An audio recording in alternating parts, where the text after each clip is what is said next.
Hello everyone, आज की इस वीडियो में हम क्लास 5th की बुक आवर वर्ल्ड का chapter 3 study earth through globe and map को पढ़ेंगे। तो पाठ को शुरू करने से पहले आप हमारे चैनल को सब्सक्राइब कर लें, जिससे आपको आने वाले प्रत्येक वीडियो का नोटिफिकेशन मिलता रहे। तो शुरू करते हैं।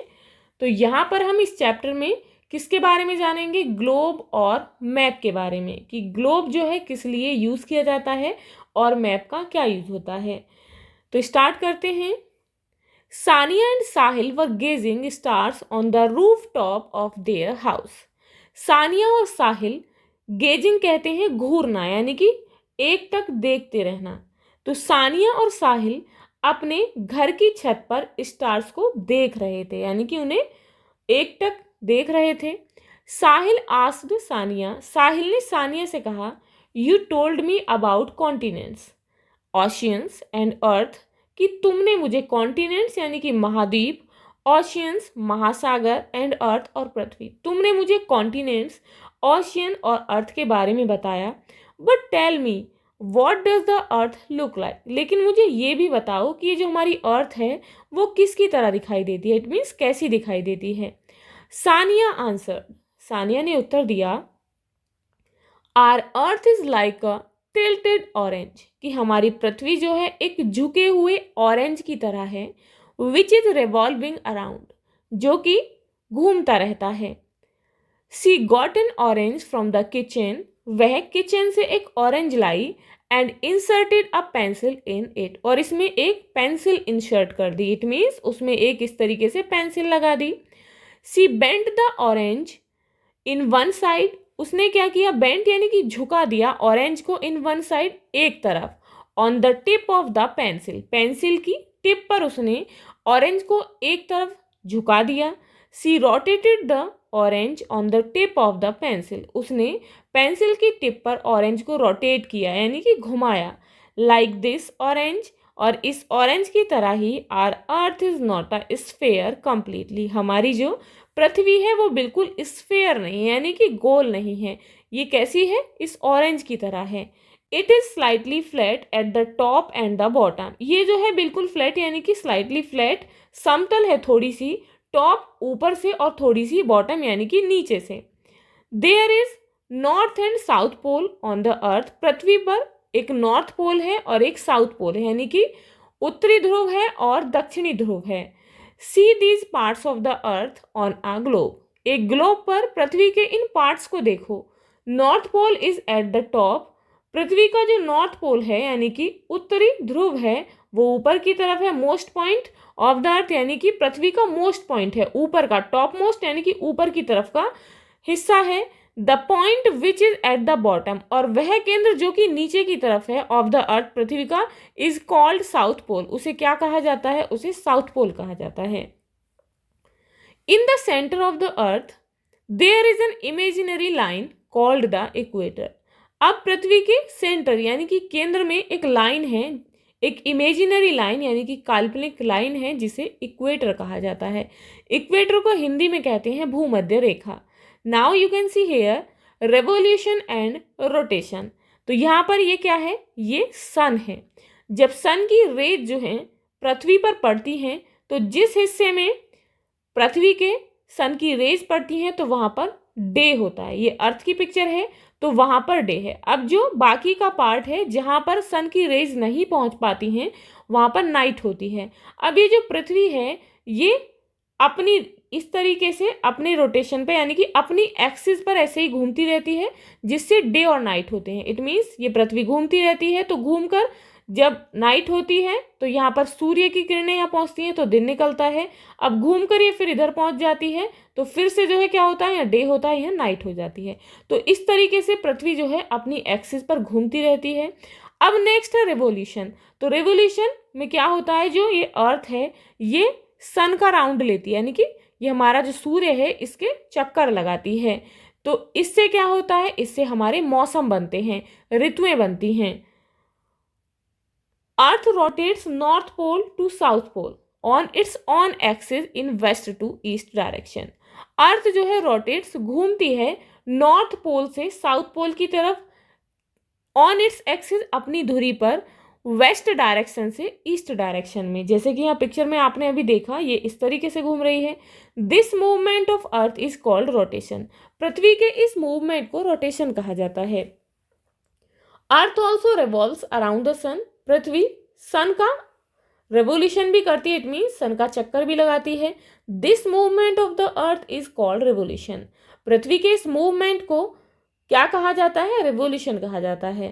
अर्थ takes 24 hours to complete one round on its own axis. पृथ्वी अपनी एक्सिस, अपनी धुरी पर एक चक्कर 24 आवर्स में कंप्लीट करती है, which makes day and night, जिससे दिन और रात होते हैं। One part of the earth facing the sun is day. पृथ्वी का एक हिस्सा जो कि सूर्य की तरफ होता है, जहाँ पर सूर्य की रेज आती हैं, वहाँ पर दिन होता है। While the other part is night. जबकि जो दूसरा हिस्सा होता है वो नाइट होती है, यानी कि वहाँ रात होती है। Where the rays do not reach, जहाँ पर सूर्य की रेज नहीं पहुँच पाती हैं। Shape of the earth. अब हम यहाँ पर जानेंगे पृथ्वी की शेप के बारे में। Some interesting facts. Ancient Greek mathematician Pythagoras challenged that the earth is round. प्राचीन ग्रीक मैथमेटिशियन यानी कि प्राचीन गणितज्ञ पाइथागोरस ने चैलेंज किया कि पृथ्वी जो है वो राउंड है, यानी कि गोल है। And moves on its axis, और अपनी ही एक्सिस धुरी पर घूमती है। अबाउट 500 ईयर्स एगो, 500 वर्ष पहले, a Polish priest Nicholas Copernicus declared. लेकिन 500 साल पहले एक पॉलिश प्रीस्ट निकोलस कोपरनिकस ने डिक्लेयर किया, यह घोषणा की, that the earth moves around the sun, कि पृथ्वी जो है सूर्य के चारों तरफ घूमती है। Earth takes 365 days to complete its journey around the sun. पृथ्वी सूर्य का चक्कर लगाने में, अपनी जर्नी को कंप्लीट करने में 365 डे लेती है। It's journey is called 1 year. इसकी इस जर्नी को 1 ईयर यानी कि 1 वर्ष कहा जाता है। Revolution of earth cause winter, autumn, spring and summer seasons. पृथ्वी के रिवॉल्यूशन से, यानी कि पृथ्वी के इस तरीके से सूर्य के चारों तरफ घूमने से मौसम बनते हैं, ऋतुएं बनती हैं, जैसे कि winter, autumn, spring and summer seasons. Equator is an imaginary line. जो इक्वेटर है वो एक काल्पनिक लाइन है, विच divides the earth into 2 equal parts, जो कि पृथ्वी को 2 बराबर हिस्सों में बांटती है। पहले यहाँ पर देखेंगे हम, there are 365 and 1/4 days in a year. एक साल में 365 1/4 डेज होते हैं। आफ्टर 3 ईयर्स, 3 साल बाद, the 4th year has 366 days. जो चौथा साल होता है उसमें 366 दिन होते हैं। This year called leap year, और इस ईयर को लीप ईयर कहा जाता है। Of when February has 29 days instead of 28। जब फरवरी में, फरवरी का जो मंथ होता है उसमें 28 की जगह 29 डेज होते हैं, तो वो ईयर होता है leap year. They are the northern hemisphere and the southern hemisphere. तो वो जो 2 इक्वल पार्ट्स में इक्वेटर हमारी अर्थ को डिवाइड करती है, तो कौन कौन से पार्ट हैं? वे हैं नॉर्दर्न हेमिस्फेयर यानी कि उत्तरी ध्रुव, एंड सदर्न हेमिस्फेयर दक्षिणी ध्रुव। Northern hemisphere is located between equator and northern पोल।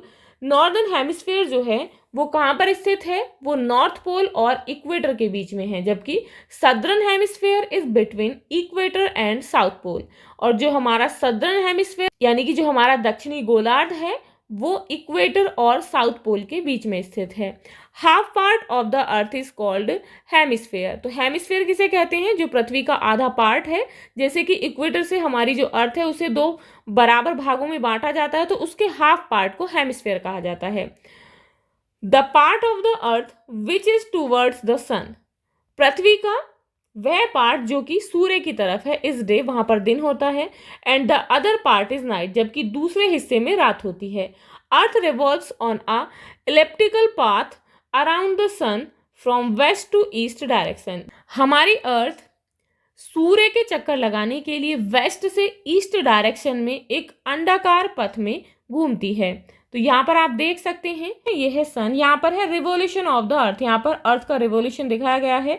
जैसे कि यहाँ पर ये सन है, सन की रेज जो है यहाँ पर पृथ्वी पर पड़ रही है, तो यहाँ पर क्या है? समर होगा। और यहाँ जहाँ पर सन की रेज नहीं पहुँच रही हैं, वहाँ पर क्या होगी, विंटर होगी। ऐसे ही ये पृथ्वी जो है इस तरीके से राउंड लेती है सन के, जब यहाँ पहुंचेगी तो बिल्कुल सेम ऐसे ही सामने की तरफ सन की रेज पहुंचेंगी तो समर होगा, और पीछे की तरफ जहाँ पर सन की रेज नहीं पहुंच पाती हैं वहाँ पर विंटर सीजन होगा। तो इस तरीके से जो अर्थ है वो सन का राउंड लेती है और उसी के अकॉर्डिंग यहाँ पर मौसम परिवर्तन होता है, यानी कि मौसम बनते हैं। Robert Pierre of United States of America was the first person to reach North Pole on 16th April 1909। Robert Pierre जो कि यूनाइटेड स्टेट ऑफ अमेरिका के थे, वो पहले व्यक्ति थे जो कि नॉर्थ पोल पर 6 अप्रैल को पहुंचे थे। In December 1911 a team of Roald Amundsen from Norway reached first time on south pole. Roald Amundsen जो कि नॉर्वे के रहने वाले थे, वो पहली बार साउथ पोल पर सन 1911 में अपनी टीम के साथ पहुंचे। अब हम जानेंगे यहाँ ग्लोब के बारे में। Globe is very useful to know. Globe जो है जानने के लिए बहुत ही यूजफुल है, बहुत ही उपयोगी है। किसके बारे में जानने के लिए? अबाउट द अर्थ, पृथ्वी के बारे में जानने के लिए। Actually globe is a model of earth. Globe जो है वो पृथ्वी का एक मॉडल है, प्रतिरूप है। It means on the globe each part of the earth is represented. It means कि ग्लोब पर पृथ्वी का प्रत्येक पार्ट जो है रिप्रेजेंट किया जाता है, and minutely placed on a smaller scale, और बहुत ही इसे छोटे स्केल पर इसे दिखाया जाता है। तो यहाँ पर देखेंगे the word globe derived from Latin word globus means round. ये जो वर्ड है ग्लोब, इसे लेटिन वर्ड ग्लोबस से लिया गया है, जिसका मतलब है राउंड, यानी कि गोल, गोलाकार।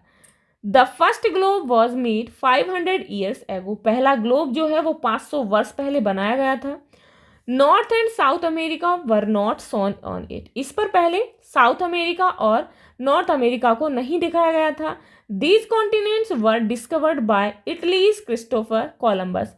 इन कॉन्टिनेंट्स को इटली के रहने वाले क्रिस्टोफर कोलंबस के द्वारा खोजा गया था। The model of the earth is called globe. You know कि पृथ्वी के मॉडल को ग्लोब कहते हैं। He actually sailed in search of India. उन्होंने वैसे जो यात्रा की थी वो किस लिए की थी? इंडिया की खोज में, भारत को खोजने के लिए। कोलंबस थॉट दैट, कोलंबस ने सोचा कि if he moved in west direction, कि यदि वह वेस्ट डायरेक्शन में चलेगा, then he would reach India, तो वो इंडिया पहुंच जाएगा। Which is situated in east, जो कि पूर्व में स्थित है। At that time no one knew, उस समय किसी को भी पता नहीं था, about north and south America. किसके बारे में?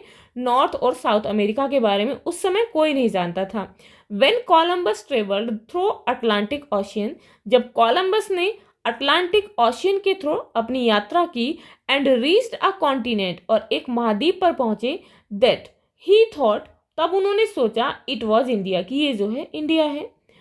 Eight that time the continent was named Indies. उस समय उस कॉन्टिनेंट का नाम था इंडीज, उसे इंडीज कहा जाता था। Which we call West Indies, जिसे अब हम क्या कहते हैं? वेस्ट इंडीज कहते हैं। आफ्टर अ फ्यू ईयर्स, कुछ समय बाद, a Portugal Ferdinand Magellan sailed, कुछ समय बाद एक पुर्तगाली फर्डिनेंड ने यात्रा की, and completed a round of the earth, और पृथ्वी का एक चक्कर पूरा किया। This sea voyage took 3 years to complete. इस समुद्री यात्रा को पूरा करने में उसे 1 साल लगा।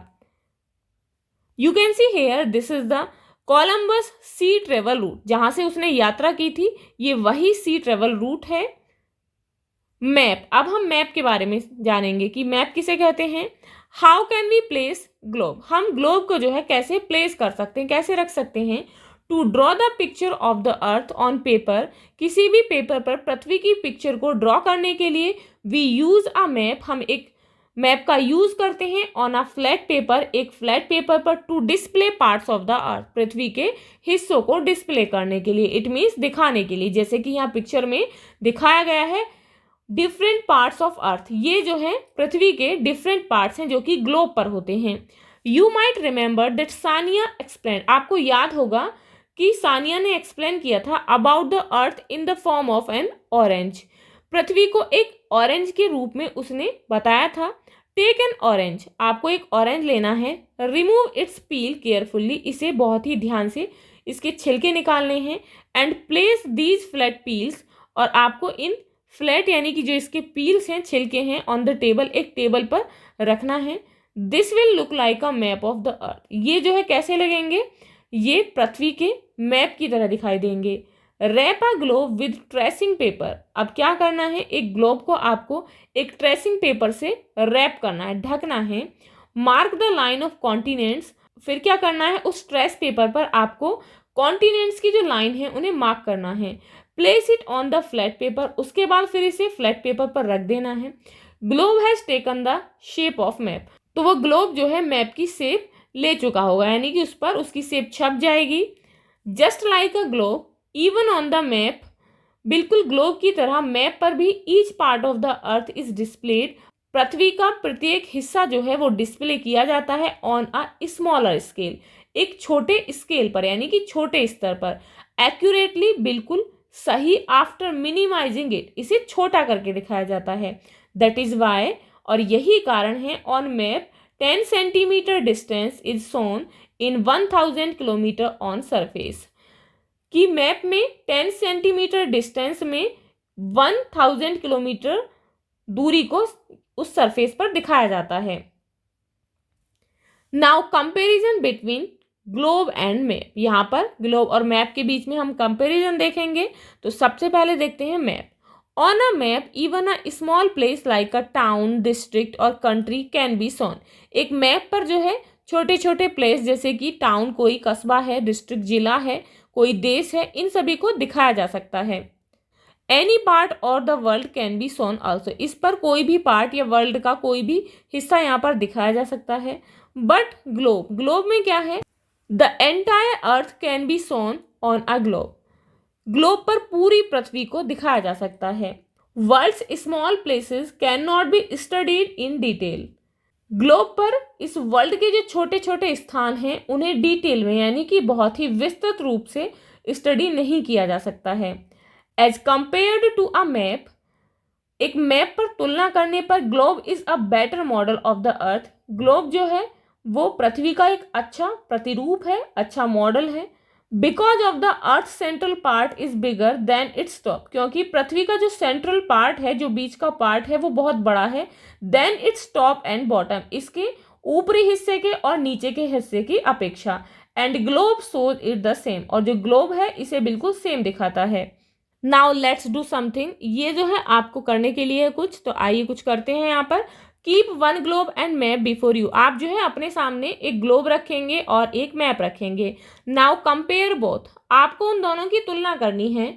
ऑब्जर्व, और उसके बाद ऑब्जर्व करना है how earth is shown in both globe and map. की पृथ्वी जो है ग्लोब में और मैप में दोनों में जो है किस किस तरीके से दिखाई जाती है। तो ये जो है ये वाला एक्सपेरिमेंट आप अपने घर पर करेंगे। अपने सामने ग्लोब रखेंगे और मैप, दोनों चीज़ रखेंगे, और उसके बाद ऑब्जर्व करेंगे कि दोनों में पृथ्वी कैसी दिखाई देती है। तो इस तरीके से आप इसे ध्यान से देखेंगे और इसे कंप्लीट करेंगे। तो आपका ये पार्ट था, आप इसे अच्छे से दोबारा रिवीजन करेंगे, ध्यान से पढ़ेंगे। तो इसी के साथ आपका ये चैप्टर कंप्लीट होता है। मिलते हैं नेक्स्ट वीडियो में इस पार्ट के क्वेश्चन आंसर के साथ। If you like this video, please like and share, and if you are new on this channel, please subscribe the channel. Thank you.